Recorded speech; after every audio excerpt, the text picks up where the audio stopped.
Welcome back to Career Planet. बच्चों chapter पढ़ रहे हैं हम विलियन और टॉपिक आज आपको मिल गया अणुसंख्यक गुणधर्म। तो आज की इस क्लास में हम स्ट्रिक्टली डिस्कस करेंगे कॉलिगेटिव प्रॉपर्टीज यानी कि अणुसंख्यक गुणधर्म। अब नाम से क्या लग रहा है, अणुसंख्यक गुणधर्म, कॉलिगेटिव प्रॉपर्टीज। तो बच्चों पहली बात तो जो कॉलिगेटिव प्रॉपर्टीज है अणुसंख्यक गुणधर्म है, विलियनों के अणुसंख्यक गुणधर्म वो भौतिक गुण है, रासायनिक गुण नहीं है। मतलब केमिकल रिएक्शन से कोई लेना देना नहीं है कि भाई एसिड मिलाया, बेस मिलाया, कोई सॉल्ट मिलाया, पर्टिकुलर कुछ हमने चीज़ मिलाया, क्या चेंजेस आया, नहीं है ना। रासायनिक अभिक्रियाओं की हम बात ही नहीं करेंगे, ठीक है। किसी से भी कोई भी रिएक्शन करे उससे हमें मतलब नहीं, हम सिर्फ फिजिकल प्रॉपर्टीज को डिस्कस करेंगे, भौतिक गुणों को ही पढ़ेंगे। अब किसी विलयन के वे भौतिक गुण जो उसमें मिलाए गए विलेय कणों की संख्या या विलेय के मूलों की संख्या पर डिपेंड करते हैं, निर्भर करते हैं, अणुसंख्यक गुणधर्म कहलाते। अभी तो डेफिनेशन बता दी, मतलब क्या हुआ। तो सीधी सी बात है कि पानी का बॉइलिंग पॉइंट कितना होता है, जल का क्वथनांक कितना होता है। तो तुम कहोगे मैडम तो सिंपल है, जल का क्वथनांक क्या होता है, 100 डिग्री सेंटीग्रेड होता है, ठीक है। पानी में शुगर मिलाओ, शुगर मिलाओगे तो क्या 100 पे उबलेगा, नहीं 100 से ज़्यादा पे उबलेगा। मैं कह सकती थी नमक मिलाओ आराम से आ जाता, लेकिन मैं क्या कर रही हूँ कि भाई मुझे विद्युत अपघट्य नहीं मिलाना है। नमक पानी में जाते ही Na अलग हो जाएगा, Cl अलग हो जाएगा, Na+Cl- आयंस में टूट जाएगा, तब भी क्वथनांक बढ़ेगा। लेकिन अणुसंख्यक गुणधर्म जो है वो नॉर्मल नहीं हो जाएंगे, फिर वो अबनॉर्मल हो जाएंगे, है ना। असामान्य मान, तो मैंने तुम्हें कहा था असामान्य मान तो लास्ट में आएगा, पहले सामान्य मान तो पढ़ ले, है ना। तो हम विद्युत अनअपघट्य की बात करेंगे, भाई ऐसा पदार्थ जो आयनों में नहीं टूटता है। लाइक ग्लूकोज मिलाऊंगी तो पानी में जाके ग्लूकोज ही रहेगा, C6H12O6 ही रहेगा, आयंस में नहीं टूटेगा। शुगर मिलाऊंगी तो शुगर ही रहेगा पानी में जाके, उसका फॉर्मूला C12H22O11 ही रहेगा, चेंजेस नहीं होगा, ना तो संगुणन होगा ना वियोजन होगा। तो मैं ऐसी चीज़ मिलाऊंगी कि भाई जो मैं फॉर्मूला देख रही हूँ पानी में जाके वही फॉर्मूला रहे, ठीक है। तो मैंने तुम्हें कहा पानी का बॉइलिंग पॉइंट, तो तुमने कहा 100 डिग्री सेंटीग्रेड पे मैडम पानी उबल जाता है। मैंने कहा नमक की जगह नहीं, नमक न मिलाना, शुगर मिला दो, शुगर मिला दो, ग्लूकोज मिला दो, यूरिया मिला दो। तो तुमने कहा शुगर मिलाऊं चाहे ग्लूकोज मिलाऊं चाहे यूरिया मिलाऊं, चेक करो। तो तुम देखोगे अब 100 पे नहीं उबल रहा, अब 100 से वो ऊपर जा रहा है ना। अब 100 पे नहीं बॉईल हो रहा है, अब 100 से ऊपर जा रहा है। तो हम कहेंगे भाई कि क्वथनांक एक ऐसी प्रॉपर्टी है जो तुमने क्या मिलाया है उस पर डिपेंड कर रहा है। अब उस पर भी डायरेक्टली डिपेंड नहीं कर रहा है मतलब पानी 100 पे उबल रहा है, मैंने कहा 1 मोल ग्लूकोज मिलाओ और हमने देखा कि भाई क्वथनांक 0.1 बढ़ गया। तो अगर 1 मोल ग्लूकोज से 0.1 बढ़ा तो 1 मोल सुक्रोज से भी 0.1 बढ़ेगा और 1 मोल यूरिया से भी 0.1 बढ़ेगा। मतलब 1 मोल मिलाओ तो 0.1 बढ़ेगा, 2 मोल मिलाओ तो तुम देखोगे 0.2 बढ़ेगा, है ना। एग्जाम्पल दे रही हूँ, जरूरी नहीं एग्जैक्टली, है ना, वो तो ऑब्जर्वेशन आपको देखनी पड़ेगी, बट जनरली ऐसा होता है ना। तो तुम कहोगे भाई जैसे जैसे मैं पदार्थ की मात्रा बढ़ा रहा हूँ क्वथनांक बढ़ता जा रहा है ना। तो क्वथनांक में वृद्धि किस पर डिपेंड कर रही है, जो विलेय तुम मिला रहे हो उसकी मात्रा पे, ठीक है। तो मतलब क्वथनांक में वृद्धि किस पर डिपेंड कर रही है, मिलाए गए विलेय कणों की मात्रा या विलेय के मोलों की संख्या या विलेय कणों की संख्या पर डायरेक्टली डिपेंड कर रही है। जैसे जैसे तुम यहाँ मात्रा बढ़ा रहे हो वैसे वैसे क्वथनांक ऊपर जा रहा है। मतलब किसी विलयन के वे भौतिक गुण, तो क्वथनांक क्या है, भौतिक गुण। लेकिन क्वथनांक अणुसंख्यक गुणधर्म नहीं है, क्वथनांक तो फिक्स है। पानी का क्वथनांक कितना है, तुम कहोगे 100। मैंने कहा बच्चों ग्लूकोज मिलाओ तो तुम कहोगे बढ़ेगा। अब कितना बढ़ेगा तो तुम कहोगे कितना मिलाना है पहले ये बताओ, है ना। अगर 1 मोल मिला रहे हो तो मान लो 0.1 बढ़ रहा है। मैंने कहा नहीं 2 मोल मिलाओ तो तुम कहोगे 0.2 बढ़ेगा, 3 मोल मिलाओ तो तुम कहोगे नहीं 0.3 बढ़ रहा है। तो जैसे जैसे मात्रा बढ़ती जा रही है वृद्धि भी बढ़ती जा रही है, यानी क्वथनांक उन्नयन और विलेय के मोलों की संख्या समानुपाती आ रही है। भाई क्वथनांक में वृद्धि, क्वथनांक उन्नयन, बॉइलिंग पॉइंट एलिवेशन, ठीक है। तो हम कहें तो गड़बड़ है भाई, है ना। जैसे जैसे यहाँ मोलों की संख्या बढ़ती जा रही है क्वथनांक में वृद्धि बढ़ती जा रही है। तो कोई पूछे क्वथनांक अणुसंख्यक गुणधर्म है क्या, तो तुम कहोगे नहीं, क्वथनांक अणुसंख्यक गुणधर्म नहीं, क्वथनांक तो फिक्स है ना। अणुओं की संख्या पे कौन निर्भर करेगा, तो हम कहेंगे जो इंक्रीमेंट है, जो वृद्धि है, वो मिलाए गए कणों की संख्या पे निर्भर करेगी। तो बच्चों क्वथनांक उन्नयन अणुसंख्यक गुणधर्म है। ओके, सिमिलरली मैं तुम्हें कह रही हूँ कि अच्छा करो कि है ना पानी जमा दो, पानी को फ्रीज कर दो। तो पानी का फ्रीजिंग पॉइंट हिमांक कितना होता है? तो बच्चों हिमांक 0 डिग्री सेंटीग्रेड है ना। मैं तुम्हें कहूँगी लो बर्फ जमानी है तो तुम कहोगे 0 डिग्री लिया और टेम्परेचर जम जाएगी, उसमें क्या बड़ी बात है। तो फ्रीजिंग पॉइंट 0 डिग्री सेंटीग्रेड, ठीक है। अब मैंने कहा नहीं बच्चों ऐसा करो ग्लूकोज मिलाओ, तो तुम क्या देखोगे, ग्लूकोज मिलाते ही बर्फ जल्दी जमेगी कि लेट जमेगी? ग्लूकोज मिलाते ही बर्फ जल्दी जमेगी कि लेट जमेगी? क्वथनांक में क्या हो, हिमांक में क्या हो जाएगा? तो बच्चों फ्रिज होना, फ्रीजिंग पॉइंट। तुम देखोगे पानी में जैसे ही ग्लूकोज मिलाया, चाहे शुगर मिलाया, चाहे यूरिया मिलाया, फ्रीजिंग पॉइंट डाउन चला गया। 0 पे तो पहले जम रही थी, अभी तुम देखोगे 0 पे नहीं जमेगी, 0 के नीचे जमेगी। तो बच्चों 0 के नीचे जमेगी, ध्यान रखना, काफ़ी बच्चों का कॉन्सेप्ट गलत होता है ना। 0 के नीचे जमेगी, मान लो -1 पे जमेगी, 0 से नीचे जाना है ना, तो 0 से नीचे उतरो, -1 ले लो, -2 ले लो। तो भाई माइनस में जम रही है बर्फ, मतलब तो 0 तो पहले आएगा, -1 बाद में आएगा, तो बर्फ लेट जमेगी। पानी जमाओ, पानी फ्रीज करो, 0 पे हो जाएगा। शुगर मिला दो तो 0 पे नहीं होगा, 0 से नीचे होगा, मतलब देरी से भी होगा। क्रिस्टल बनने में टाइम तो लगेगा ना, तो टाइम बढ़ जाएगा। टेम्परेचर आपने डाउन कर दिया तो टाइम बढ़ जाएगा, और ठंडा होगा और समय लगेगा, ठीक है। तो बच्चों हिमांक में कमी आती है जब भी किसी विलायक, शुद्ध विलायक, मान लो पानी की बात करें तो शुद्ध विलायक में जैसे ही तुम विलय के मोल मिलाओगे तो जितने ज़्यादा मिलाओगे हिमांक नीचे उतरेगा। मतलब हिमांक में कमी और मिलाए गए विलय कणों की संख्या समानुपाती, जितने ज़्यादा मोल मिलाओगे उतना डाउन जाएगा। अब बार बार मैं कह रही हूँ मोलों की संख्या या कणों की संख्या एक ही बात है, उसमें टेंशन नहीं लेनी है। कण बढ़ाओगे तो मोल्स बढ़ जाएंगे, कण घटाओगे तो मोल्स घट जाएंगे, ये तो पता ही है। 1 मोल में अवोगाद्रो संख्या के बराबर कण होते, ठीक है। तो उसमें टेंशन नहीं ले रहा है कि कभी तो कणों की संख्या कह रहे हो, कभी मोलों की संख्या कह रहे हो। अरे भाई मैं तो दोनों बार सही बता रही हूँ, है ना। बार बार चेंज इसलिए कर रही हूँ कि आपको कोई बुक में ऐसा मिलेगा, कोई बुक में ऐसा मिलेगा, आपको पता होना चाहिए दोनों का मतलब एक ही है, ठीक है। तो आपने कहा अच्छा भाई पानी तो 100 पे उबल रहा था, कुछ मिलाऊंगा तो 100 से बढ़ जाएगा, मतलब क्वथनांक में वृद्धि हो जाएगी, यानी क्वथनांक उन्नयन होता है। फिर पानी तो 0 पे जम रहा था, मैं कुछ भी मिलाऊंगा तो हिमांक में कमी आएगी, यानी हिमांक में अवनमन होता है, फ्रीजिंग पॉइंट डिप्रेशन, ठीक है। अब तो बच्चों मान लो मैंने तुम्हें कहा कि ना एकदम सूखी किशमिश ले लो, एकदम ड्राई रेजिन, बिल्कुल सूखी हुई किशमिश ले लो और पानी में डाल दो, तो तुमको क्या होगा, फूल जाएगी।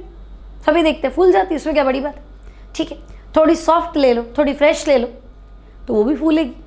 लेकिन जो बिल्कुल सूखी हुई थी उसमें पानी बहुत ज़्यादा भर जाएगा, और जो थोड़ी सॉफ्ट थी, है ना, जो एकदम फ्रेश थी, उसमें इतना नहीं भरेगा। अब पानी तो किशमिश के अंदर जाने के लिए दाब लगाएगा, और जल का उच्च सांद्रता से निम्न सांद्रता, जल का उच्च सांद्रता से निम्न सांद्रता की ओर जाना परासरण, और परासरण क्रिया के लिए लगाया गया दाब परासरण दाब। तो तुम क्या देखोगे कि भाई सूखी हुई किशमिश थी, मतलब उसके अंदर पानी तो था ही नहीं, पानी बहुत ही कम था। शुगर सॉल्यूशन जो था, शर्करा का विलयन, किशमिश मीठी होती है ना, तो अंदर क्या होता है, शुगर सॉल्यूशन। तो भाई शुगर सॉल्यूशन जो था वो बहुत ज़्यादा सांद्र था, है ना, मतलब शुगर बहुत ज़्यादा थी, विलय कणों की संख्या बहुत ज़्यादा थी, तो पानी को बहुत जोर लगाना पड़ा अंदर जाने के लिए, और वो एकदम फूल गई। और बिल्कुल सॉफ्ट थी, प्योर थी, तो तुमने क्या देखा, अंदर पानी अंदर है, तो शुगर कम थी, मतलब प्रति इकाई आयतन कह दूं तो मैं कह दूंगी विलय कणों की संख्या कम थी, तो पानी को प्रेशर भी कम लगाना पड़ा, है ना। तो हमने देखा परासरण दाब भी डिपेंड कर रहा है कि अंदर विलय कणों की संख्या कितनी है। तो बच्चों इन शॉर्ट अणुसंख्यक गुणधर्म किसे कहते हैं, कोई पूछ ले तो तुम्हें पता होना चाहिए, किसी विलयन के वे भौतिक गुण, किसी विलयन के भौतिक गुण, रासायनिक लिखते ही गलत, है ना, किसी विलयन के वे भौतिक गुण जो उसमें उपस्थित विलय कणों की संख्या या विलय के मोलों की संख्या पर निर्भर करते हैं, अणुसंख्यक गुणधर्म कहलाते हैं, ठीक है। अब एक लाइन और आती है कि मोलों की संख्या या कणों की संख्या भी निर्भर करते हैं, तो हाँ उसी पे निर्भर करते हैं, लेकिन उसके संगठन, कंपोजिशन पे डिपेंड नहीं करते हैं। मतलब कि बच्चों 1 मोल ग्लूकोज मिलाओ, 1 मोल सुक्रोज मिलाओ, चाहे 1 मोल यूरिया मिलाओ, आंसर सेम आएगा। क्वथनांक उन्नयन तीनों में सेम आएगा, हिमांक अवनमन तीनों में सेम आएगा, आपको टेंशन नहीं लेना है। अरे मैं ग्लूकोज मिलाऊं कि सुक्रोज मिलाऊं, फ्रीजिंग पॉइंट डाउन किस में जाएगा? 1 मोल है ना। तो वैसे में सोचना कि मैं 10 ग्राम ये मिलाऊं, 10 ग्राम ये मिलाऊं, तो ग्राम अलग चीज़ है बच्चों, मोल अलग चीज़ है। अगर मैं कह रही हूँ ग्लूकोज 1 मिलाओ मतलब 180 ग्राम मिलाओ, अगर मैंने कहा 1 मोल ग्लूकोज मिलाओ मतलब 180 ग्राम ग्लूकोज मिलाओ, और अगर मैं कहूँ 1 मोल शुगर मिलाओ C12H22O11 मतलब 342 ग्राम शुगर मिलाओ, और अगर मैं यूरिया की बात करूँ तो 60 ग्राम मिलाओ। ठीक है, तो केमिस्ट्री में तो सब 1 मोल है, चल जाता है, लेकिन अगर आप उसको डेली लाइफ से कनेक्ट करते हो तो 1 मोल का भार अणु भार के बराबर होता है। तो ग्लूकोज का अणु भार 180, तो अगर मैंने कहा ग्लूकोज 1 मोल मिला दो भाई, तो तुम कहोगे अच्छा 180 ग्राम घोलने को कह रही है मैडम, है ना। अगर मैंने कहा बच्चों 1 मोल सुक्रोज मिला दो, तो दिमाग चलना चाहिए अच्छा 1 मोल सुक्रोज क्या होता है, 342 ग्राम घोल के आना है। और मैंने कहा नहीं 1 मोल यूरिया मिला दो, तो तुम्हें दिमाग में होना चाहिए अच्छा 60 ग्राम की बात चल रही।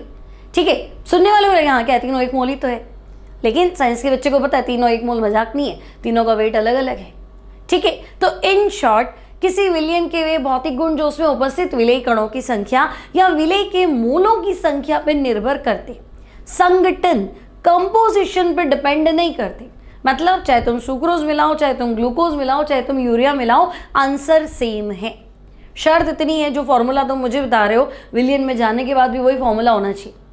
अब मतलब तो मतलब सीधी सी बात है, अगर तुमने NaCl ले लिया तो तुम मुझे तो कह रहे हो मैडम 1 मोल NaCl पानी में जाती है, NaCl है ही नहीं भाई, Na अलग Cl अलग, Na प्लस Cl माइनस, तो मुझे ठोस अवस्था में तो 1 मोल दिख रहा है, पानी में जाके वो 2 मोल हो गया, टूट गया। तो मैं तो बात कर रही हूँ अरे कणों की संख्या, तो तुम देख रहे हो अरे पानी में जाके कणों की संख्या तो बदल गई, दुगनी हो गई। तो वियोजन होगा तो दुगनी हो जाएगी, संगुणन हो जाए तो घट भी जाएगी, भाई अणु जुड़ जाएंगे तो कम भी हो जाएगी। तो मुझे ऐसा काम करना ही नहीं है, मुझे ऐसी ऐसी चीज़ें देखनी है जिनका ना तो संगुणन हो ना वियोजन हो। अब हमें कैसे पता चलेगा, तो मैं हुई, हमें कैसे पता चलेगा, एक फिक्स क्वेश्चन है, हमें कैसे पता चलेगा कि इसका संगुणन होता है कि इसका वियोजन। तो हम बहुत सारे केसेस को स्टडी करेंगे, है ना। तो जो जो मैं स्टडी करवाऊंगी हम ये देखो ये देखो ये देखो, तो वो तुम्हें याद हो जाएगा और मतलब मिलते जुलते एग्जाम्पल्स क्लियर हो जाएंगे। ठीक है, तो हम हैं कहीं जा नहीं रहे हैं, तो आपको टेंशन नहीं लेना। ठीक है, तो हम स्टार्ट करते हैं। अच्छा स्टार्ट ही नहीं किया तो चलो स्टार्ट करते हैं आज का टॉपिक, तनु विलयनों के लिए अणु संख्यक गुणधर्म। तो बच्चों तनु विलयन पे ही काम करेंगे, सारे के सारे कॉन्सेप्ट, बिल्कुल सांद्र विलयन पे काम करेंगे नहीं। ठीक है क्या, तो देखो किसी विलयन के वे भौतिक गुण जो उसमें उपस्थित विलेय कणों की संख्या यानी कि विलेय के मोलों की संख्या पर निर्भर करते हैं तथा विलेय की प्रकृति अथवा संगठन पर निर्भर नहीं करते हैं, अणु संख्यक गुणधर्म कहलाते हैं। कोई डाउट नहीं, समझ में आ गया। पहली बात तो भौतिक गुण इंपॉर्टेंट है, लिखा है। हाँ, दूसरी बात विलेय के मोल लिखो चाहे विलेय के कण लिखो, एक ही बात है, लिखा है। फिर आपको लिखना है कि भाई क्या मिला रहा हूँ उससे कोई मतलब नहीं है, कितना मिला रहा हूँ उससे ही मतलब है। ठीक है, तो प्रकृति पर निर्भर नहीं करते, संगठन पर निर्भर नहीं करते, सिर्फ मोलों की संख्या कणों की संख्या पर निर्भर करते हैं, उन्हें हम कहते हैं अणु संख्यक गुणधर्म। तो आई थिंक नींद में से उठा के भी कोई पूछ लेना कि कॉलिगेटिव प्रॉपर्टी क्या होती है तो बता देना, है ना, नाम नहीं खराब करना, बता देना कि हाँ भाई ये होती है। अब कितनी होती है, तो 4, क्वथनांक उन्नयन हिमांग अवनमन परासरण ताप। तो मैडम आपने तो 3 ही बताई, चौथी बताई नहीं। तो देखो क्वथनांक उन्नयन, क्वथनांक का सीधा सीधा रिश्ता वाष्प दाब से नहीं है क्या, पढ़ा भी था शायद लास्ट टर्न पे हमने, Raoult's law for liquid liquid system, द्रव द्रव निकाय के लिए वाष्प दाब, है ना। तो भाई अगर मैं तुम्हें कहूँ कि एक पदार्थ जल्दी वाष्प बनाता है, यानी मैंने पेट्रोल रख दिया तो गायब ही हो जाएगा, तो बच्चे जल्दी वाष्प बनाता है मतलब रूम टेम्परेचर पे तो गायब ही हो गया, है ना। तो जिसकी जितनी जल्दी वाष्प बनेगी उसका बॉइलिंग पॉइंट क्वथनांक उतना ही क्या होगा, कम, है ना। तो वाष्प दाब और क्वथनांक रिलेटेड है भाई, वाष्प बनाएगा, वाष्प बना के उड़ेगा, है ना, तो जब पूरा का पूरा वाष्प दाब वायुमंडल दाब के बराबर हो जाएगा उसी को तो मैं क्वथनांक बोलूँगी। तो हम कहेंगे हाँ वाष्प दाब तो पढ़ा ही था, है ना। वाष्प दाब और क्वथनांक डायरेक्टली क्या है, रिलेटेड है। अब क्वथनांक की डेफिनेशन आएगी कि वाष्प दाब वायुमंडल दाब के क्या हो जाए, बराबर हो जाए। तो चलो उसको हम बाद में डिस्कस करेंगे। तो भाई वाष्प का सीधा रिश्ता किससे है, क्वथनांक से। तो मैं तो कह रही हूँ नहीं, क्वथनांक अणु संख्यक गुणधर्म नहीं, क्वथनांक तो फिक्स ही होता है। अब वो कितना बढ़ेगा तो डिपेंड करेगा तुम कितना मिला रहे हो। तो क्वथनांक उन्नयन, तो बच्चे क्वथनांक बढ़ेगा मतलब अब वो उबल नहीं रहा है, उसको टाइम लगेगा, तो जब उसको टाइम लगेगा मतलब वाष्प बना ही नहीं रहा है, तो वाष्प दाब में कमी और क्वथनांक में वृद्धि क्या हो गए, समानुपाती। जितना लेट उबलेगा मतलब उबल ही नहीं रहा, मतलब वाष्प बना ही नहीं रहा। तो जब वाष्प ही नहीं बना रहा तो वाष्प दाब का क्या करोगे, तो वाष्प दाब डाउन जाएगा। तो कुल मिला के अणुसंख्यक गुणधर्म जो है वो 4 प्रकार के होते हैं। जो तुमसे पूछा जाएगा भाई अणुसंख्यक गुणधर्म कितने प्रकार के होते हैं, तो तुम बोलोगे भाई 4 प्रकार के। कौन कौन से होते हैं, तो बच्चों पहला आपको याद रखना है वाष्प दाब का, आज का टॉपिक यही है, इसी को डिस्कस करेंगे, है ना। वाष्प दाब का आपेक्षिक अवनमन। अणुसंख्यक गुणधर्म 4 प्रकार के होते हैं। पहला है वाष्प दाब का आपेक्षिक अवनमन, ठीक है। दूसरा है बच्चों क्वथनांक उन्नयन, ठीक है, क्वथनांक उन्नयन। तीसरा है हिमांक अवनमन, तो बच्चों हम लिख देते हैं हिमांक अवनमन। और फोर्थ पॉइंट है परासरण दाब, ऑस्मोटिक प्रेशर। तो ओके बच्चों, परासरण दाब भी लिख लिया, ठीक है। अब बच्चों अणुसंख्यक गुणधर्म 4 प्रकार के होते हैं। वाष्प दाब का आपेक्षिक अवनमन इंग्लिश में याद रखेंगे, इसको इंग्लिश में कहते हैं relative lowering of vapour pressure. Relative यानी आपेक्षिक, किसी की रिस्पेक्ट में, लोअरिंग यानी कमी, किस में कमी बताना चाह रहे हो, वेपर प्रेशर, वाष्प दाब का आपेक्षिक अवनमन। नेक्स्ट है बच्चों बॉइलिंग पॉइंट एलिवेशन, क्वथनांक उन्नयन। हम कहेंगे ओके, बॉइलिंग पॉइंट एलिवेशन, क्वथनांक उन्नयन। और बॉइलिंग पॉइंट एलिवेशन को स्टडी करना उसे हम कहते हैं इबुलियोस्कोपी।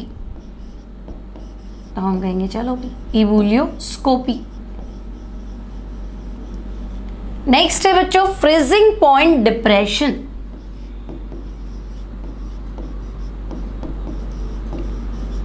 फ्रीजिंग पॉइंट डिप्रेशन, ठीक है। और फ्रीजिंग पॉइंट डिप्रेशन को स्टडी करना क्रायोस्कोपी कहलाता है, ठीक है। और चौथा आपका ऑस्मोटिक प्रेशर, तो इसे हम लिख देते हैं ऑस्मोटिक प्रेशर, ठीक है। तो यहां तक का कॉन्सेप्ट क्लियर है बच्चों कि अणुसंख्यक गुणधर्म किसे कहते हैं, अणुसंख्यक गुणधर्म कितने प्रकार के होते हैं, ठीक है। तो हम कहेंगे हाँ भाई चलो अणुसंख्यक गुणधर्म फिजिकल प्रॉपर्टी है और 4 प्रकार के होते हैं। अब हम डिस्कस करते हैं वाष्प दाब का आपेक्षिक अवनमन, ठीक है। वाष्प दाब में कमी, वाष्प दाब का डेफिनेशन पढ़ा हुआ है, जब द्रव और वाष्प साम्य अवस्था में होते हैं तो वाष्प द्वारा द्रव की सतह पर लगाया गया दाब वाष्प दाब, है ना। तो हम कहेंगे हाँ भाई जो जितनी ज़्यादा वाष्प बनाने की प्रवृत्ति रखेगा वाष्प दाब उतना ज़्यादा होगा। वाष्प दाब को प्रभावित करने वाले कारक भी तो पढ़े थे, है ना। एक था टेम्परेचर और दूसरा था विलायक या द्रव की प्रकृति। भाई कोई तो बहुत जल्दी वेपर बनाता है, तो पेट्रोल रख दो तो फटाफट वेपोराइज हो जाता है, पानी रख दो तो धीमे धीमे, एसीटोन रख दो तो फटाफट, है ना। तो हर लिक्विड की अपनी नेचर होती है, कोई बहुत जल्दी वेपर बनाता है, कोई थोड़ा टाइम लगाता है। तो फटाफट वेपर बनाएगा जल्दी जल्दी, प्रति इकाई क्षेत्रफल जितने ज़्यादा अणु वाष्पित होंगे वाष्प दाब ज़्यादा होगा, और नहीं होंगे तो वाष्प दाब कम होगा, और तो क्या है, ठीक है। अब प्रॉब्लम क्या है कि मान लो मैंने ले लिया यहाँ पे शुद्ध विलायक, ठीक है। तो मैंने लिख दिया ये शुद्ध विलायक, ओके, प्योर सॉल्वेंट शुद्ध विलायक। अब देखो शुद्ध विलायक तो तुम देखो प्रति इकाई क्षेत्रफल सतह पे सिर्फ द्रव के अणु है ना, शुद्ध द्रव है, विलायक मतलब लिक्विड ले लिया। तो हम देख रहे हैं कि हाँ भाई ठीक है, ये सारे के सारे क्या कर रहे हैं, वाष्प बना रहे हैं, और ये इतनी वाष्प आ गई, वाष्प दाब है, ओके। अब मैं मान लेती हूँ, माना शुद्ध विलायक का वाष्प दाब, तो बच्चों शुद्ध विलायक का वाष्प दाब सपोज P0 है, माना शुद्ध विलायक का वाष्प दाब, तो वो मैंने मान लिया चलो भाई P0 है। ठीक है, अब मैं क्या कर रही हूँ, उसमें विलेय मिला देती हूँ भाई, है ना। मैंने तुम्हें कहा था पानी है तो कोई टेंशन ही नहीं। टेंशन कब है, जब तुम शुगर मिलाएंगे, ग्लूकोज मिलाएंगे, यूरिया मिलाएंगे तो टेंशन शुरू होगी, तभी तो स्टडी करेंगे उसको। ठीक है, तो भैया हम अणुसंख्यक गुणधर्म पढ़ रहे हैं, मतलब जो मिलाए गए विलेय कणों की संख्या पर निर्भर कर रहे हैं। तो मिलाओ तो सही, शुद्ध में क्या बताए, मिला लेते। तो हम क्या कह रहे हैं कि भाई हम इसमें अवाष्पशील, ये लो ऐड कर देते। क्या मिला रहे हैं, तो हम मिला रहे हैं अवाष्पशील और विद्युत अनवघटीय विलेय। ठीक है, अवाष्पशील और विद्युत अनवघटीय। अब ये क्या माथाफोड़ी होगी, विद्युत अनवघटीय मैंने बताया था भाई कि तुम मेरा नमक मत मिला लेना, आयनिक यौगिक मत मिला लेना, क्योंकि तुम हवा में तो बोलोगे मैं 1 मोल मिला रहा हूँ, पानी में जाके उसके टुकड़े हो गए तो 1 का 4 हो गया। तो आंसर तो आएगा लेकिन कैलकुलेशन चेंज हो जाएगी और उसे हम डिस्कस करेंगे। वो होगा अणुसंख्यक गुणधर्मों के प्रेक्षित मान या असामान्य मान। ठीक है, तो पहले हम नॉर्मल वैल्यू पढ़ लें, सामान्य चीज़ें पढ़ लें, फिर असामान्य पे जाएंगे। पता चला सामान्य आते ही नहीं, असामान्य पे पहुँच गए। इसलिए शर्त रखते हैं कि भाई ठीक है, नॉन इलेक्ट्रोलाइट मिलाना, विद्युत अनअवघटीय यानी जो आयनों में नहीं टूटता ऐसी चीज़ मिलाना, मतलब नमक तो मत मिलाना कम से कम, आयनिक यौगिक मत मिलाना।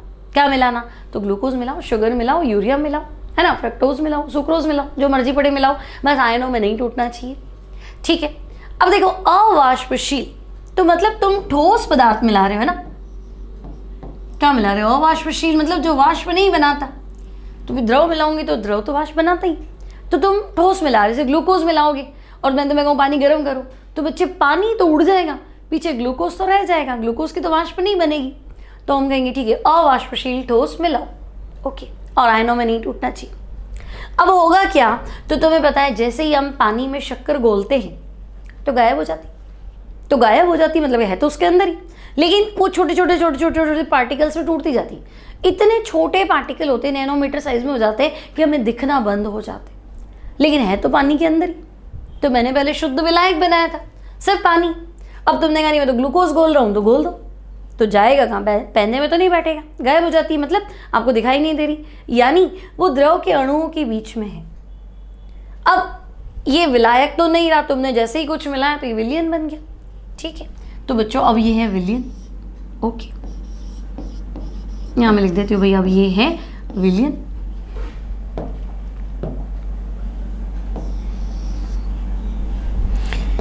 ठीक है, अब क्या करें, तो पहले शुद्ध विलायक था, अब विलयन है। तो बच्चों देखो, पहले पूरी की पूरी सतह पे क्या थे, विलायक के अणु ही तो थे, यहाँ जल के अणु थे, ये सब के सब क्या कर रहे थे, ये उड़ रहे थे, है ना। पूरा का पूरा प्रति इकाई क्षेत्रफल क्या थे, द्रव के अणु थे, सबके सब वाष्प बना रहे थे, तो वाष्प ज्यादा, है ना। यहाँ पे क्या है, वाष्प निर्माण अधिक है, क्यों, क्योंकि प्रति इकाई क्षेत्रफल क्या है, खाली द्रव के अणु, सबके सब वाष्प बनाएंगे तो बहुत ज्यादा वाष्प बनेंगे।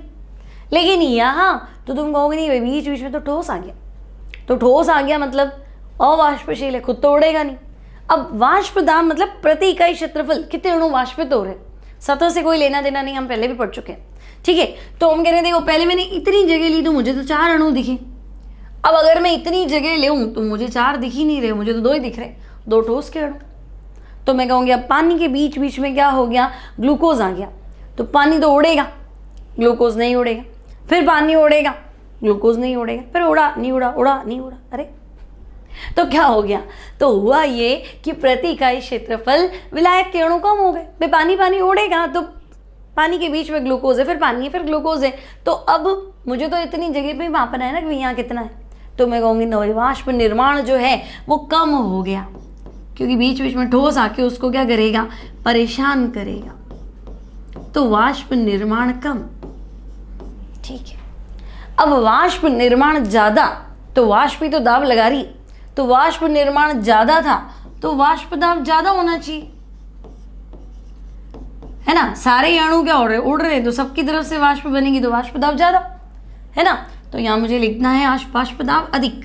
ठीक है, अब आप कह रहे हो कि नहीं वाष्प निर्माण कम, तो मैं लिख देती हूँ वाष्प दाब कम, बन ही नहीं रही वाष्प, तो मैं क्या कर सकती हूँ, तो मैं कह दूंगी ठीक है भाई वाष्प दाब कम, ओके, तो आपके पास दो चीजें हैं भी, एक तो है शुद्ध विलायक, दूसरा है विलयन।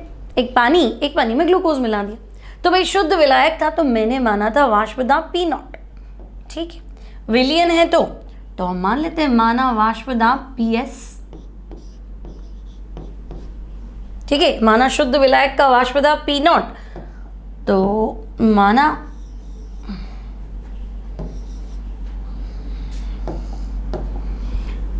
विलयन का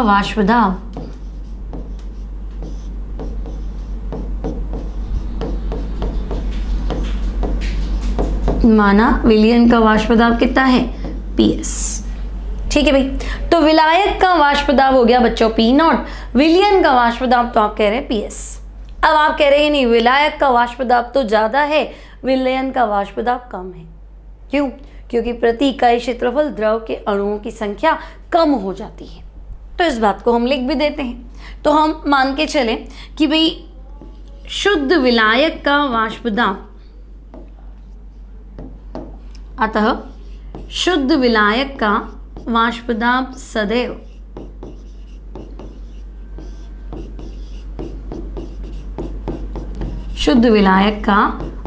दाब सदैव विलयन से अधिक होता है। तो हम कहेंगे बिल्कुल विलायक का वाष्प दाब ज्यादा होगा और विलयन का वाष्प दाब क्या होगा, तो आप कहेंगे नहीं, विलयन का वाष्प दाब तो कम होगा। क्यों? तो बच्चों देखो, प्रति इकाई क्षेत्रफल केवल द्रव के अणु हैं, प्रति इकाई क्षेत्रफल द्रव के साथ साथ अवाष्पशील ठोस के भी अणु हैं, ठीक है। अब बच्चों इस बात को हमें लैंग्वेज में लिखना है, ठीक है। तो हम इसे लैंग्वेज में लिख लेते हैं। क्या लिखेंगे? तो हम कहेंगे भाई जब किसी शुद्ध विलायक में, ठीक है, मान लो आपके पास पहले से वाटर था यानी प्योर सॉल्वेंट था, शुद्ध विलायक था, ठीक है। तो बच्चों जब किसी शुद्ध विलायक में क्या मिलाया, तो तुमने कहा भाई ग्लूकोज मिलाओ, फ्रक्टोज मिलाओ, शुगर मिलाओ, ठीक है। तो जब किसी शुद्ध विलायक में अवाष्पशील, ठीक है, अवाष्पशील, और दूसरी हमारी शर्त थी कि भाई विद्युत अपघट्य रखना फिलहाल, ठीक है। तो अवाष्पशील व विद्युत अनअपघट्य ठोस मिलाया जाता है, ठीक है। अवाष्पशील व विद्युत अनअपघट्य ठोस मिलाया जाता है। तो क्या देखा तुमने? तो हम कहेंगे वाष्प निर्माण कम हुआ, मतलब वाष्प दाब कम हो गया। तो विलयन का वाष्प दाब कम हो जाता है, ठीक है। ये लाइन याद रखनी है, ये आगे फिर काम आएगी, ठीक है बच्चों। हमने लिख लिया कि भाई विलयन का वाष्प दाब कम हो जाता है, ओके। अब क्या करें? तो भाई vapour pressure of the solution, विलयन का वाष्प दाब क्या हो गया, तो हम कहेंगे भाई विलयन का वाष्प दाब तो कम हो गया। अब क्यों कम हुआ, तो रीजन भी लिख देते, क्योंकि विलयन में प्रति इकाई क्षेत्रफल,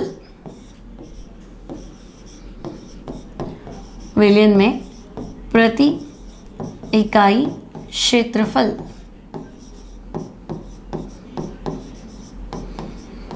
द्रव के अणुओं की संख्या कम हो जाती है,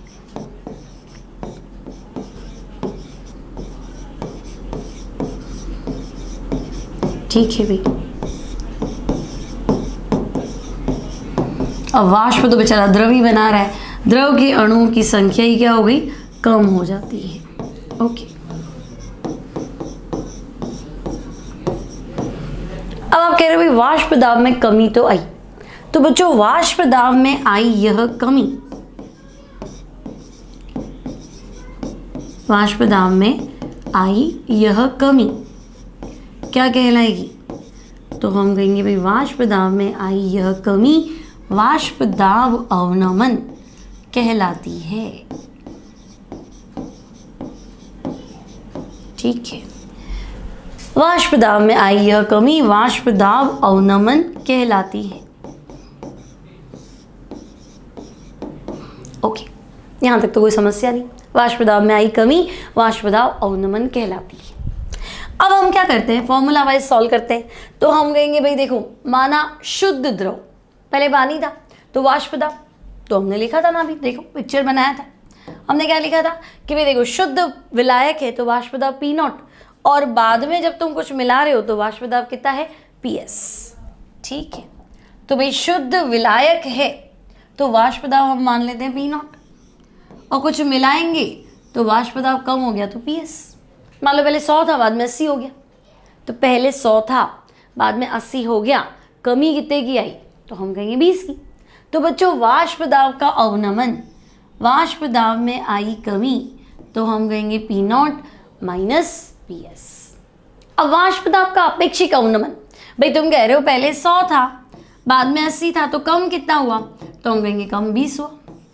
ठीक है, अब ये 20 की कमी कितने पे आई, तो हम कहेंगे भाई ये 20 की कमी हर 100 पे आई, 100 से 80 हुआ है ना, यानी हर 100 पे कितने की कमी आ रही है, 20 की कमी आ रही है, तो डिवाइड बाइड क्या करना पड़ेगा 100। इनिशियल प्रारंभिक, तो प्रारंभिक क्या है P नॉट। तो अगर मैं तुमसे कहूँ कि वाष्प दाब का आपेक्षिक अवनमन, तो तुम कहोगे अवनमन तो है P नॉट माइनस PS, मतलब कमी, और कमी हमेशा इनिशियल पे निकालते, तो P not minus PS upon P not, इसे हम बोलेंगे वाष्प दाब का अपेक्षिक अवनमन। यहाँ तक कोई दिक्कत नहीं। वाष्प दाब तो पिछली क्लास में पढ़ा ही था, वाष्प दाब में कमी क्यों आई, तो हम कहेंगे कमी आती ही नहीं, आप मिला रहे हो कुछ चीज़, और आप क्या मिला रहे हो, आप अवाष्पशील मिला रहे हो। तो भाई अगर आप ग्लूकोज मिलाते जाओगे तो बीच बीच में ग्लूकोज आएगा, ठोस अणु आएगा, वो तो बेचारा वाष्प नहीं बनाता, आपने बीच में ज़बरदस्ती ऐड कर दिया, तो ऐड कर दिया तो वो उड़ेगा नहीं, तो प्रति इकाई क्षेत्रफल देखते हैं वाष्प दाब, तो प्रति इकाई क्षेत्रफल वाष्पित होने वाले अणुओं की संख्या कम हो जाती है, इसलिए वाष्प दाब में कमी आती है। अब कितनी कमी आएगी, जो तुम बोलो मिलाते जा रहे हो, हमसे पूछ रहे हो, जितना शुगर मिलाओगे कमी होती आएगी, क्योंकि वाष्प दाब का अवनमन तो अणु संख्या गुणधर्म में मिलाए गए कणों की संख्या पर निर्भर करेगा, है ना। तो बच्चों हम राउल्स लॉ पढ़े, उससे पहले हमें सारी चीजें पता है। तो नेक्स्ट टॉपिक जो है तुम्हारा वो है ठोस द्रव निकाय के लिए राउल्स लॉ, ठोस द्रव निकाय के लिए राउल का नियम। अब देखो ठोस द्रव निकाय मतलब कि तुम्हारे पास तो द्रव था, तुमने जो मिलाया है विलेय वो ठोस है, ठीक है।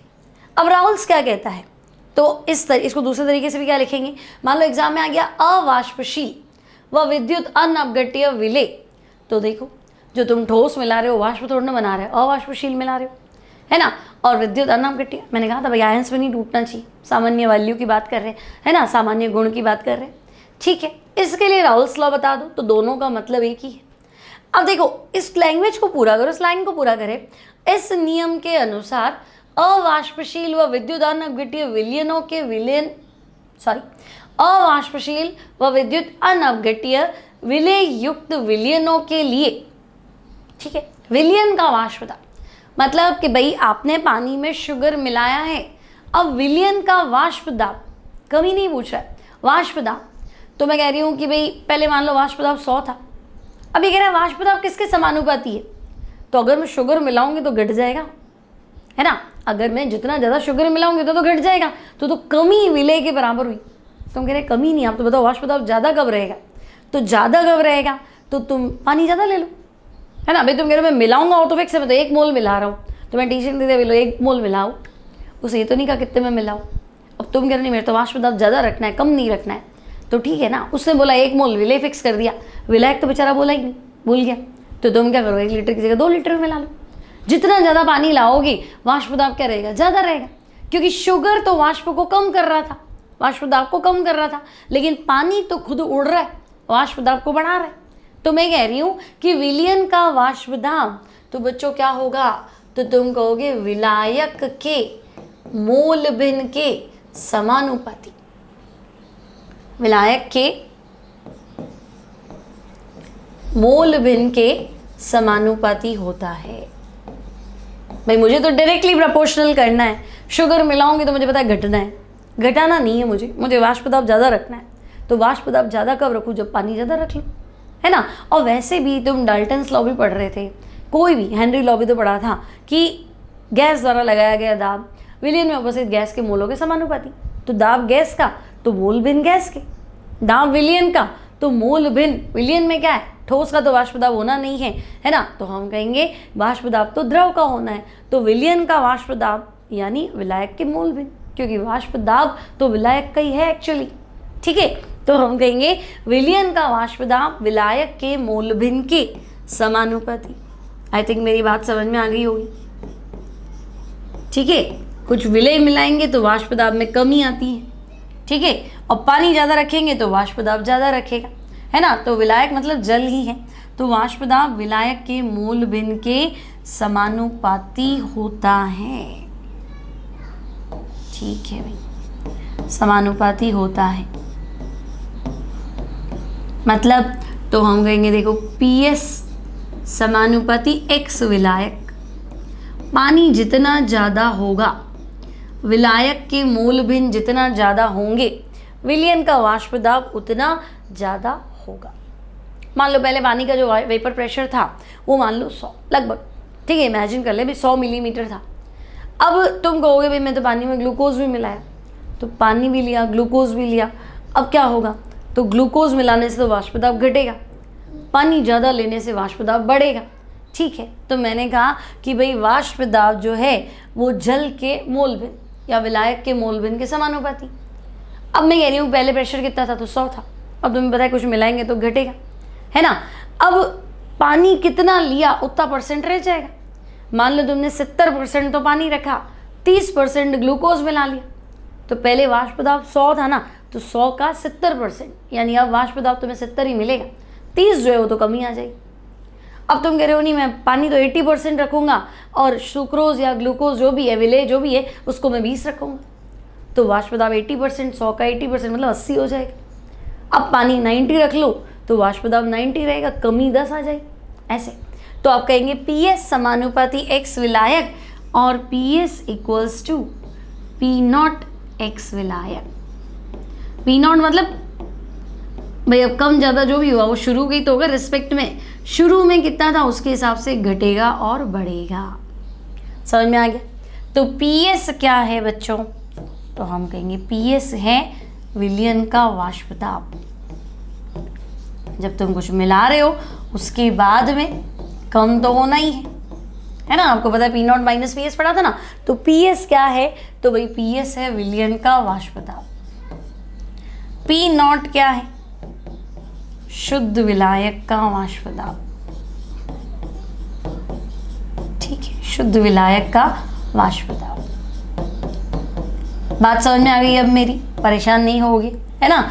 और X विलायक क्या है, तो भाई विलायक के मोल भिन्न।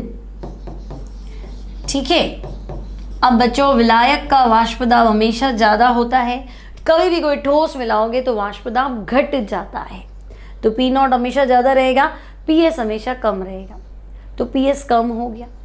कितना कम हुआ, तो तुम कहोगे या तो ये बता दो शुगर कितना मिलाया या ये बता दो वाटर कितना मिलाया। अब मान लो तुमने X 1 कर दिया 100%, तो PS और P0 बराबर हो गया ना। जब तुमने कुछ मिलाया ही नहीं तो बात ही खत्म, जो विलायक का वाष्प दाब था वही विलयन का वाष्प दाब। नेग्लिजिबल मिलाया, 0.001 मिलाया, तो 0.001 में क्या लिखूँ, मैंने छोड़ दिया, छोड़ो क्या, है ना, मिलाया ही नहीं लगभग, तो ख़त्म कर दो बात। ठीक है, तो हम कहेंगे भाई 0.001 मिलाया तो विलायक कितना हुआ 99.999। ठीक है ना, तो एक मान के मैंने इसको सॉल्व कर दिया, तो आंसर सेम है। अब तुमने कहा नहीं मैंने तो एक मोल भिन्न जो है, या मैंने मोल भिन्न विलेय का 1 रखा, नहीं 1 रखोगे तो खत्म ही हो जाएगी बात, x तो 1 होता है टोटल, x प्लस x भी 1 होता है। तुमने कहा मैंने 0.1 विलेय रखा, विलेय के मोल भिन्न जो है वो 0.1 है, मतलब विलायक के मोल भिन्न कितने 0.9, तो विलायक के मोल 0.9 मतलब पहले जो दाब था ओरिजिनल उसका 90% दाब रह जाएगा। आपको पता है PS तो कम है, कितना कम हुआ, तो 10% कम हो जाएगा, क्योंकि 10% तुमने विलेय मिलाया। इस तरह से दिमाग लगा के सॉल्व कर, कहानी क्लियर हो जाएगी। और जैसे जैसे न्यूमेरिकल करोगे तो X विलायक तो मैं लिख देती हूँ भाई विलायक के मोल भिन्न। समझे मेरी बात। सिर्फ तुम्हें 2 बातें ध्यान रखनी है, वाष्प दाब का अपेक्षिक अवनमन मतलब कमी कितनी आएगी, तो कमी के लिए जिम्मेदार है विलेय, तो तुम कहोगे कमी जो है वो विलेय के मोल भिन्न के बराबर, और वाष्प दाब किसके बराबर, तो X विलायक P0 इंटू X विलायक। पी नॉट जो शुरू में प्रेशर था उसके साथ तुमने विलायक कितना रखा है, 90% रखा है, तो अब नया प्रेशर पहले का 90% होगा। 95% विलायक रखा है तो अब नया जो दाब होगा पुराने दाब का 95% तो अभी भी है। तो डिपेंड कर रहा है विलायक कितना रख रहे हो, उसके हिसाब से पीएस सेट होगा। तो आई थिंक अब क्लियर है कि विलयन का वाष्प दाब विलायक के मोल भिन्न के क्या है, समानुपाती।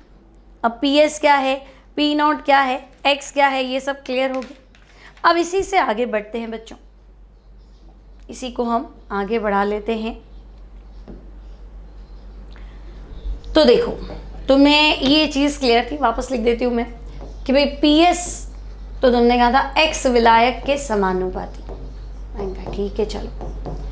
अब प्रोपोर्शनल का साइन हटाओ तो बच्चों पी नॉट और एक्स विलायक, ठीक है। अब आपने लिख दिया भाई पीएस क्या है, पी नॉट क्या है और एक्स विलायक क्या है। अब पी नॉट इधर ले जाओ तो आप कहेंगे P S upon P not equals to X विलायक। एक्स क्या है, मोल भिन्न।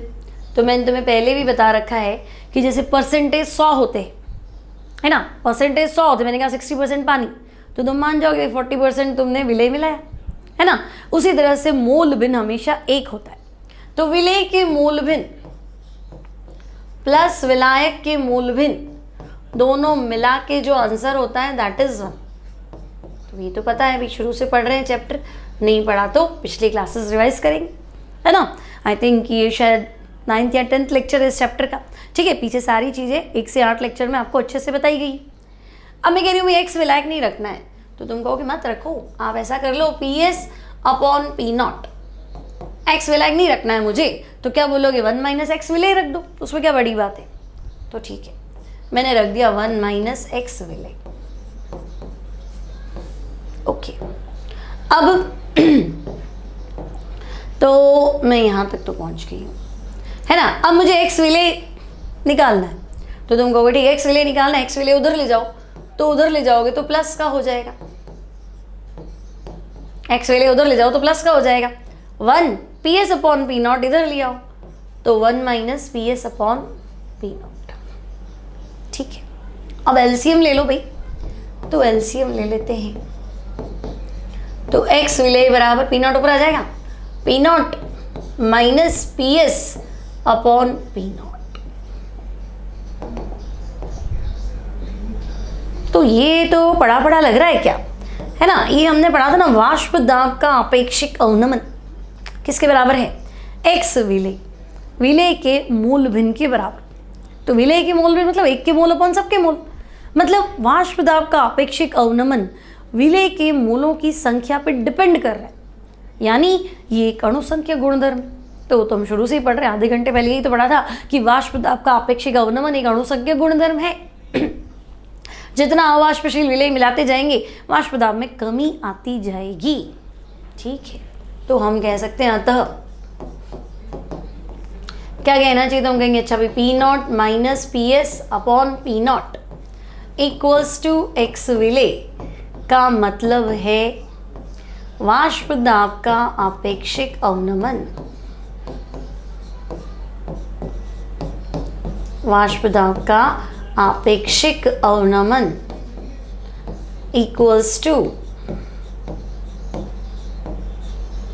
इक्वल्स टू विलय के मूल भिन्न, ठीक है। यहां तक तो कोई दिक्कत नहीं। अब इसी को आगे बढ़ाते, तो हम कहेंगे ठीक है भाई ये इसके मूल भिन्न पर डिपेंड कर रहा है या इसके बराबर ही है, इसका मतलब ये एक अणुसंख्यक गुणधर्म है। मान लो एग्जाम में आ जाए सिद्ध करो, बोर्ड एग्जाम्स में कि सिद्ध कीजिए वाष्प दाब का आपेक्षिक अवनमन अणुसंख्यक गुणधर्म है, तो आपको यही बताना है कि भाई ये फॉर्मूले में ये बराबर है, मतलब विलय के मूलों की संख्या पे डिपेंड कर रहा है, यानी ये अणुसंख्यक गुणधर्म है, ठीक है। आगे बढ़ते हैं, तो हम कहेंगे चलो इतनी चीजें तो क्लियर है कि वाष्प दाब का आपेक्षिक अवनमन विलय के मूल भिन्न के बराबर है, ठीक है। अब क्या हुआ, तो बच्चों देखो P naught minus P S upon P not equals to x विलय, तो आप कहोगे तो पढ़ लिया था पीछे।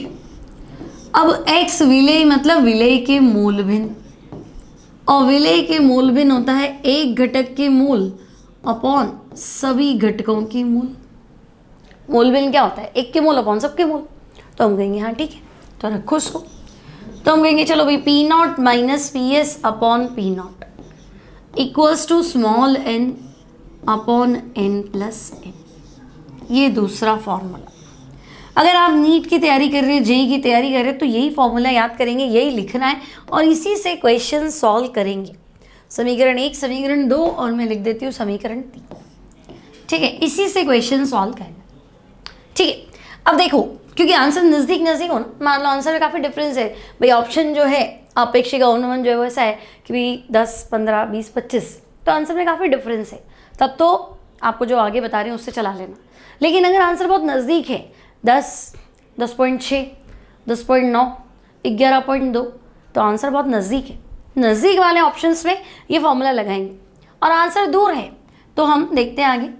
अब ये राउल्स लॉ जो है बच्चों, शुरू में तुमने हेडिंग पढ़ी होगी तनु विलयनों के लिए अणुसंख्यक गुणधर्म।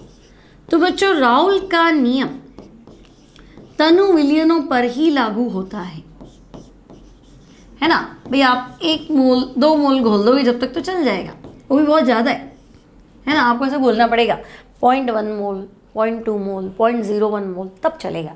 आप बहुत ज़्यादा घोल दोगे 1 मोल शुगर मतलब तो 342 ग्राम, तो बहुत ज़्यादा सांद्र हो जाएगा, फिर अप्लाई नहीं होगा। थोड़ा सा होता है शुगर 5 ग्राम, 10 ग्राम, 15 ग्राम घोल दी तो मोल्स में बहुत कम हो जाता है, 0.01, 0.1 तक चल जाता है। ठीक है, तो ये जो सारे फॉर्मूले मैच होंगे बच्चों, वो केवल तनु विलयनों पर ही लागू होगा, उसी पे काम करें। तो हम कहेंगे ठीक है, अगर आप तनु विलयन की बात कर रहे हैं तो हम तनु विलयन पे स्टडी कर लें। अब तनु विलयन होता क्या है? तो भाई तनु विलयन मैंने कहा बहुत कम शुगर घोलनी है, बहुत कम ग्लूकोज घोलना है, तो तनु विलयन मतलब पानी ज़्यादा हो, विलायक ज़्यादा हो। ठीक है, तो बच्चों तनु विलयन के लिए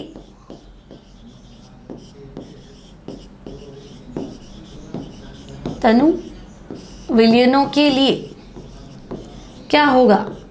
तो हम कहेंगे तनु विलयनों के लिए capital N is very very greater than small n, है ना। विलायक के मोल ज़्यादा है, विलय के मोल कम है। तो अब मुझे बताओ ये चीज़ बहुत ज़्यादा है, इसके सामने ये चीज़ छोटी है, तो उसको हटा दो और तो क्या करें। ठीक है, तो अब कहेंगे चलो भाई हटा ही दे, तो P naught minus P S upon P naught. ठीक है, उसके बाद यहाँ जाना है, तो P naught minus P S upon P not equals to, तो बच्चों small n upon n plus n में स्मॉल n को हटा दें। ठीक है ना, आपने कहा कैपिटल N के सामने स्मॉल n बहुत छोटा है, तो मैंने हटा ही दिया कि भाई चलो हटा दो, नेग्लिजिबल मान लेते हैं। अब स्मॉल n क्या है? तो भी स्मॉल n है विलेय के मूल, और मोल का फॉर्मूला तो तुम्हें बताइए ना, मोल का फॉर्मूला क्या होता है? तो हम कहेंगे भार बटा अणु भार। तो बच्चों विलेय कम होता है तो मैं स्मॉल w स्मॉल m से रिप्रेजेंट कर रही हूँ। विलेय कम होता है और आप तो कह ही रहे हो तनु विलयन मतलब विलेय तो आप बहुत ही कम मिला रहे हो, तो मैं स्मॉल से रिप्रेजेंट करूंगी मतलब विलेय, और कैपिटल से रिप्रेजेंट करूंगी मतलब विलायक। क्योंकि देखो अलग अलग बुक्स है, किसी में 1, 2 लिखा है कि 1 को विलेय मान लो, 2 को विलायक मान लो, कोई ए भी लिखता है कि ए को विलेय मान लो, बी को विलायक मान लो, तो कन्फ्यूज हो जाते बच्चे।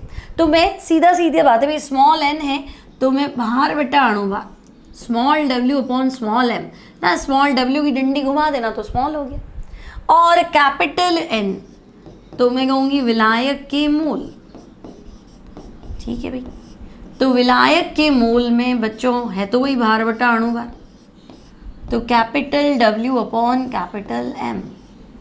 ठीक है, तो समीकरण 3 इसको लिख देती हूँ 4, ये आपकी हो गई 5 और ये हो गई 6।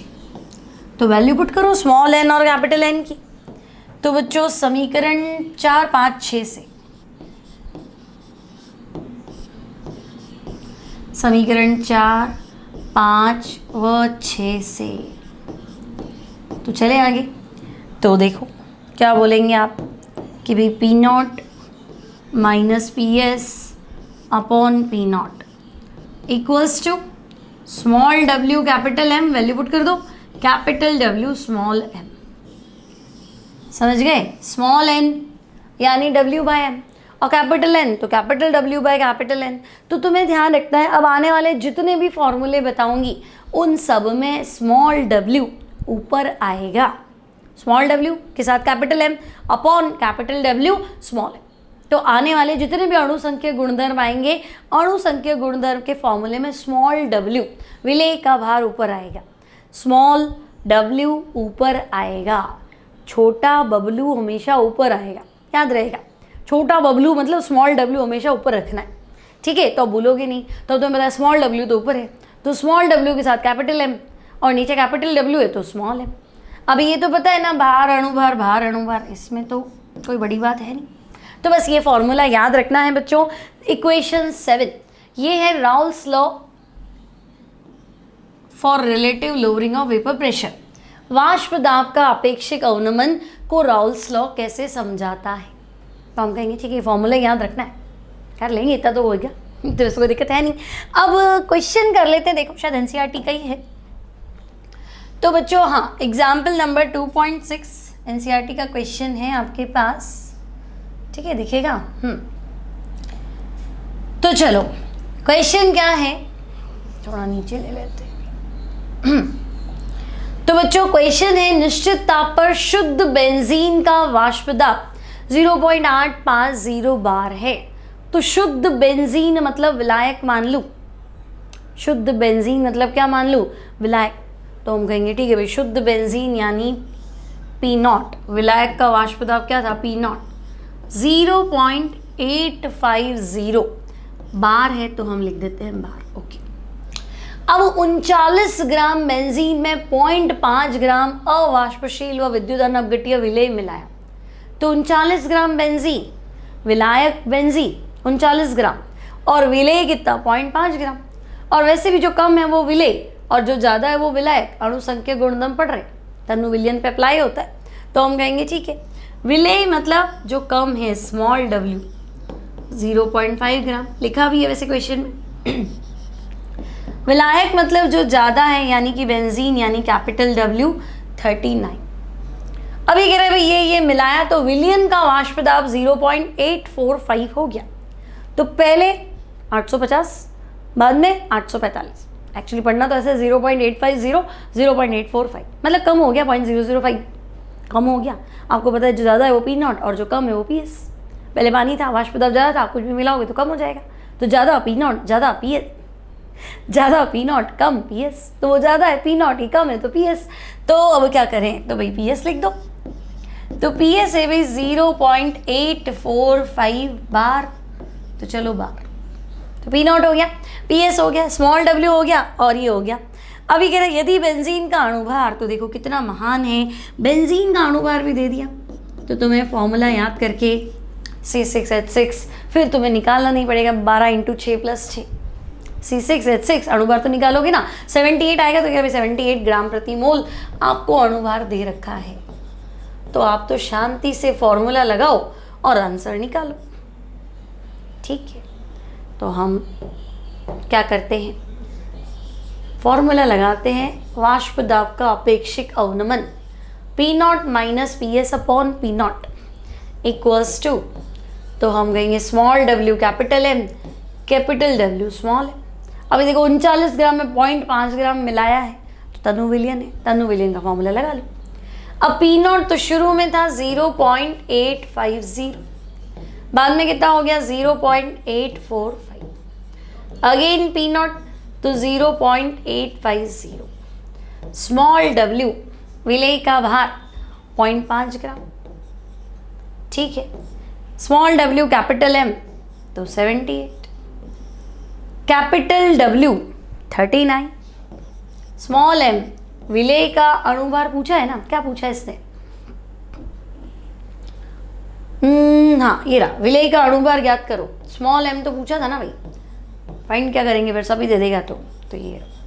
अभी 39 का डबल 78 होता है आई थिंक, तो ये पॉइंट उड़ा दो, 10 आ जाएगा, ठीक है।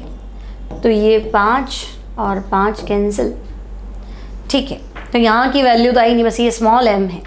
अभी उसको सॉल्व करो, तो भाई उसको सॉल्व करोगे तो 0.850 0.850 में से तुम्हें क्या माइनस करना है, 0.845, तो 0.005 आ जाएगा, है ना। तो हमें ये तो पता ही है, मीन्स 0.005 डिवाइडेड बाय 0.850, ठीक है, इक्वल्स टू स्मॉल m। अभी सॉल्व करेंगे भाई इसको, पॉइंट उड़ा दो, है ना, स्मॉल m भी नहीं है, 1/m है ना, ठीक है। तो m कितना हो जाएगा, तो बच्चों 850 डिवाइडेड बाय 5, तो ये हो गया 1 और 7 और 0, तो ये आ गया 170 ग्राम प्रति मोल। तो चेक कर लो, है ना। एनसीईआरटी एग्जाम्पल है बच्चों, एनसीईआरटी एग्जाम्पल बुक में मिलेगा आपको 2.6, ठीक है। तो आपको दिया है पहले शुद्ध बेंजीन का वाष्प दाब P0, 39 gram benzene capital W, 0.5 ग्राम विलेय स्मॉल w, बाद में घट के वाष्प दाब इतना हो गया तो PS, ठीक है। और विलायक का अणुभार capital M small m find करना है, सीधा फॉर्मूला लगाया और आंसर निकालेंगे।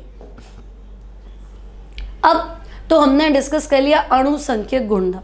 एक इंपॉर्टेंट चीज जो आप क्वेश्चन करोगे अगर कंपटीशन का, तो आपसे थोड़ा पूछा जाएगा अणु संख्यक गुणधर्म। तो बच्चों अणु संख्यक गुणधर्म किस पे डिपेंड करेंगे, तो हम कहेंगे भाई 4 प्रकार के अणु संख्यक गुणधर्म है, 4 बार डिस्कस करेंगे तो एक ही बात बाहर आएगी कि विलेय के मोलों की संख्या। पढ़ा था ना शुरू में, विलयन के वे भौतिक गुण जो उसमें उपस्थित विलेय के मोलों की संख्या के समानुपाती है, तो उस पर डिपेंड करें। अब मोलों की संख्या नहीं है मेरे पास, तो कणों की संख्या लिखा हुआ है, तो तुम एक ही बात बोलना कि हाँ भाई एक ही बात है, विलेय के मोलों की संख्या या कणों की संख्या पे निर्भर करेंगी। अब बच्चों मोल क्या होता है, मोल होता है भार बटे अणुभार। मोल क्या होता है, भार बटा अणुभार। तो मोल और अणुभार इन्वर्सली प्रोपोर्शनल है।